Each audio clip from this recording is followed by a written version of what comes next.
그림과 같이 반지름의 길이가 1인 9와 9의 중심 5를 5 보이죠? 5를 지나는 평면. 그럼 9하고 평면이 만나면 단면은 무조건 원이 되죠.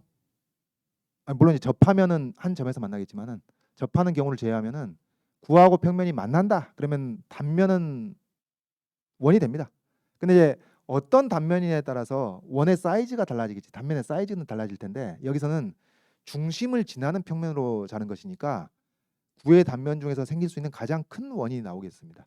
그러니까 이 원의 여기 단면이죠. 이게 단면. 9를 이 평면 알파로 잘랐다고 했을 때 이 단면이 반지름의 길이가 1인 원이죠. 9의 반지름의 길이하고 원의 반지름이가 똑같죠. 지금. 그렇습니다. 그런 상태입니다. 그래서 중심을 지나는 평면 알파가 있는 것이고요. 9와 평면이 만나서 생기는 원 위에 이 단면입니다. 단면. 잘랐다고 했을 때 단면. 요 원이죠. 우리가 보기에 지금 수평면으로 알파가 놓여 있습니다. 그리고 그 단면도 지금 수평면 알파 위에 있는 단면이 되겠죠. 이 원 위에 AB의 길이가 루트 3이 되는 두 점 AB가 있다.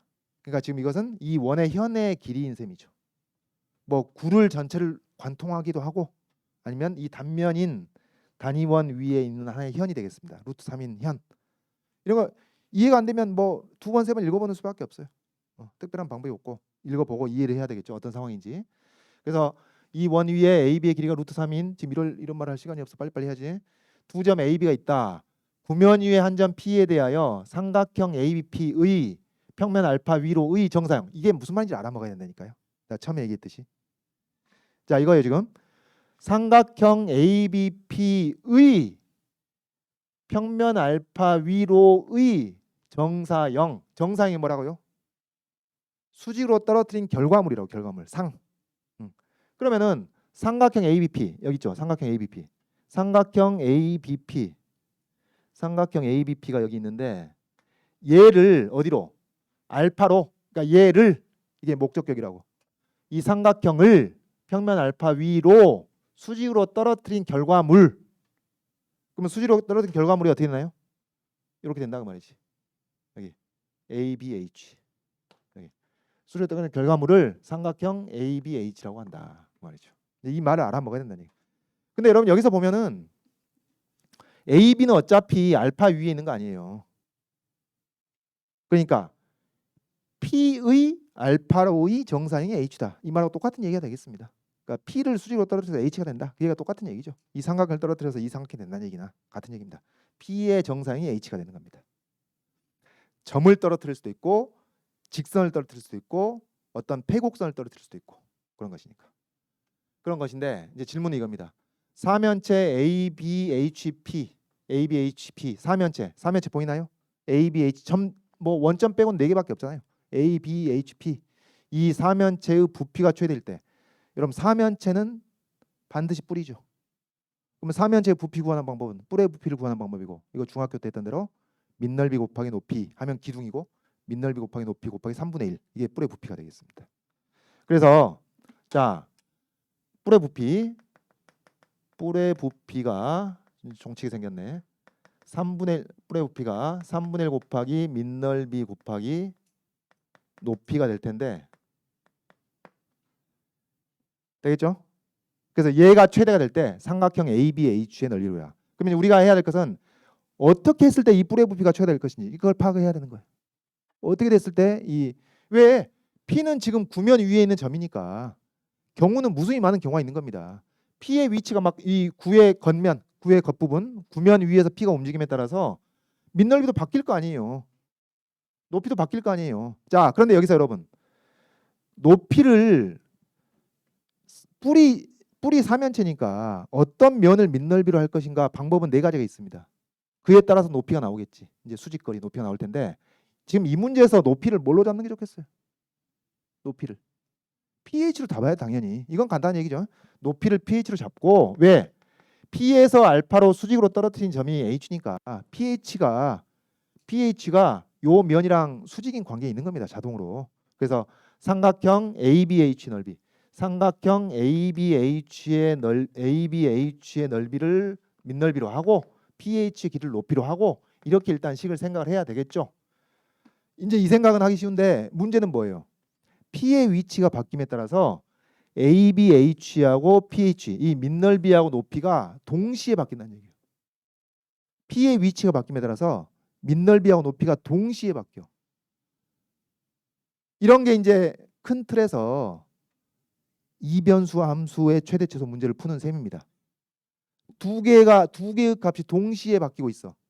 이때 최대 최소 문제를 어떻게 할 것이냐. 여러분 평소에 풀었던 최대 최소 문제는 변수가 하나만 바뀌는 것이죠. 뭐 fx라든가 x의 함수. 근데 여기는 두 개가 바뀌는 겁니다. 여기 이제 접근 방법만 얘기하고 이제 종이 칠 것 같은데, 여기서 핵심 뭐냐면은 이렇게 두 개의 값이 동시에 바뀌는 문제의 최대 최소 문제를 해결하기 위해서는 어떻게 하냐? 예외가 없습니다. 하나를 고정시키고 나서 하나만 바뀐다고 치고 최대를 구해. 그게 답은 아니겠죠. 1단계로 그 작업을 해. 그럼 2단계로는 고정시켰던 그 녀석을 변화시키는 거예요. 그래가지고 그 두 단계를 거쳐가는 겁니다. 그럼 여기서는 밑넓이도 바뀌고 높이도 바뀌는데 어떡하냐? 이런 거예요. 자, 봐보세요. 여기서 봐봅시다. 지금 여기 평면 알파 위에 AB가 있잖아요. AB가 있어. 그럼 밑넓이를 우리가 ABH로 밑넓이를 생각하고 있는데 여기서 밑넓이를 고정을 시켜봅니다. 밑넓이를 고정을 시킨다는 얘기는 H가 어떻게 했어요? H가 AB와 평행인 선 위에서 움직인다는 얘기죠. 되겠어요? 그러면 이 삼각형의 넓이는 바뀌지 않잖아요, 여러분. H가 여기서 움직이더라도 삼각형의 넓이는 바뀌지 않아. 밑넓이가 바뀌지 않아. 뭐가 바뀌어? 높이가 바뀌는 겁니다. 그러면 이렇게 밑넓이를 고정을 시켜서 밑넓이를 고정을 시킨다. 즉 H 30초 안에 일단 이 하던 얘기만 마무리 짓겠습니다. 미안해요. H가 여기서 움직일 때, 요 위에서 움직일 때 밑넓이는 고정이 되는데 언제 높이가 최대가 되겠어요? 바로 이 움직일 수 있는 범위에서 중점에 위치할 때가 부피가 최대가 될 것이라고. 그러니까 왜 여기서 이런 단면이 반원이 나오게 되는데 이 반원 중에서 높이가 최대인 경우가 바로 이 반지름에 해당될 때가 되는 것이죠. 때문에 H가 반드시 어디 있어야 되냐면은 AB의 중점이랑 이 중심을 연결한 O, 이 수직이동선 상에 H가 위치할 때가 최대가 된다는 얘기입니다. 이게 이제 이게 이거예요. 밑넓이를 고정시켰을 때 높이를 최대로 하게 하는 방법이 바로 AB의 수직이동선 상에 H가 위치할 때다. 그리고 나서 원점으로부터의 거리를 t라고 이제 변수로 잡고 그러면은 OP의 길이가 1이니까 요 높이를 루트 1-t 제곱으로 쓸 수가 있는 겁니다. 그래서 이런 식으로 t를 이용해서 변수 설정을 할 수 있고 그 다음에 또 하나의 방법은 요 각도를 세타로 놓고 식을 세울 수도 있고 요 식만 써주고 마칠게요. 요것을 t, 요것을 1-t 제곱의 루트 씌운 것이라고 한다면은 자 부피를 t의 함수로서 이렇게 이해할 수 있는 것이죠. 밑넓이는 2분의 1 곱하기 자 3분의 1 일단 쓰고요. 밑넓이가 2분의 1 곱하기 그 다음에 밑변의 길이 루트 3 그 다음에 높이가 2분의 1 플러스 t 2분의 1 플러스 t 요게 밑넓이가 되는 거예요. 밑넓이. 그 다음에 높이가 루트 1-t 제곱. 그래서 정의역을 0과 1 사이에 있는 범위에서 이것을 미분을 때려서 이제 최대 최소 문제를 푸는 겁니다. 최대값을 구하는 겁니다. 혹은 여기 이 각도 세타를 기준으로 식을 쓴다면은 3분의 1 곱하기 밑넓이가 2분의 1 곱하기 밑변의 길이 루트 3 그 다음에 높이가 2분의 1 플러스 코사인 세타가 되겠죠. 코사인 세타. 그 다음에 높이가 사인 세타가 되겠습니다. 이렇게 해가지고 세타 0과 90도 사이에 있는 세타에 대해서 정의역으로 해서 요 미분 때려서 최대값 구해주시면 되겠습니다.